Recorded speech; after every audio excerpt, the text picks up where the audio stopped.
മഴ ചോദിച്ചു. മഴ തന്നെ ഉണ്ടെങ്കിൽ ഇങ്ങനെ സംഭവിച്ചു. ഞാൻ ഒക്കാതുണ്ട്.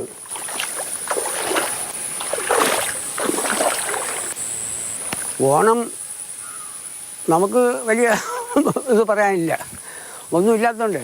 ഓണത്തിന് നഷ്ടം വന്നാലും ലാഭം എടുത്താലും സാധനം ഉണ്ടെങ്കിൽ നമുക്കതിന് ഉത്സവം വരും, ചെയ്യാനും ഒരു ഉത്സവമുണ്ട്. ഇതങ്ങനെ ഈ കാലാവസ്ഥ മോശം വന്നപ്പോൾ ഇതൊന്നും വെക്കാതെ വന്നു. അപ്പോൾ ഓണത്തിനൊരു ചമ്മലുണ്ടായി.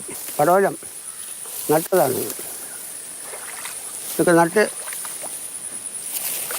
ഇതൊക്കെ പിന്നെ ഒന്നും ചെയ്യാൻ, മഴ കൊണ്ടൊന്നും ചെയ്യാൻ ഒക്കാതെ എല്ലാത്തിനും നട്ടതാണ് പടവലങ്ങൾ. പാവൽ ഉണ്ടായിരുന്നു, പാവൽ ഞാൻ നട്ടതല്ല. അതും കുറേയൊക്കെ പോയി. പിന്നെ എവിടെ കുറേ വഴുതലും നട്ടിട്ടുണ്ട്, പിന്നെ എവിടെ കുറച്ച് വെള്ളരിയൊക്കെ നട്ടിട്ടുണ്ട്. അതൊക്കെ ഒന്നും കുഴപ്പമില്ല. കിട്ടി. ഈ പാവലും പടവലും ഒക്കെയാണ് എല്ലാം നശിച്ച് പോയി. ഇത് നല്ല വെള്ളം കോരി നമ്മൾ പൊടിപ്പിച്ച് കാലാവസ്ഥയൊക്കെ നല്ലതാണെങ്കിൽ നല്ല രീതിയിൽ വളർന്നു വരും. പച്ചക്കറിക്ക് അങ്ങനെ ഒരു കുഴപ്പമുണ്ട്. വെള്ളം കോരി പൊടിപ്പിക്കണം നമ്മൾ. ഈ മഴയാണെങ്കിൽ അവിടുത്തെ മഴയാണെങ്കിൽ ഇത് മേലോട്ട് വരില്ല. വന്നാലും അത് പല അസുഖങ്ങളുണ്ട്. മഴ കാരണം വിഷമായിരുന്നു എന്ന് പറഞ്ഞാൽ നമുക്ക് കൃഷി ചെയ്യാൻ ഒത്തില്ല. പരുവം പഴിച്ചു പോയി. അല്ലെങ്കിൽ നമ്മൾ കൃഷി ചെയ്ത് തന്നെയായിരുന്നു.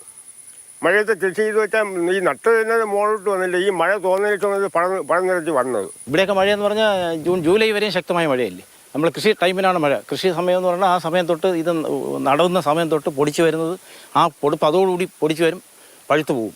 അങ്ങനെ 2-3 തവണ കൃഷി ചെയ്ത് പരാജയം വന്നുകൊണ്ടാണ് എല്ലാവരും ഉപേക്ഷിച്ച് പോയത്.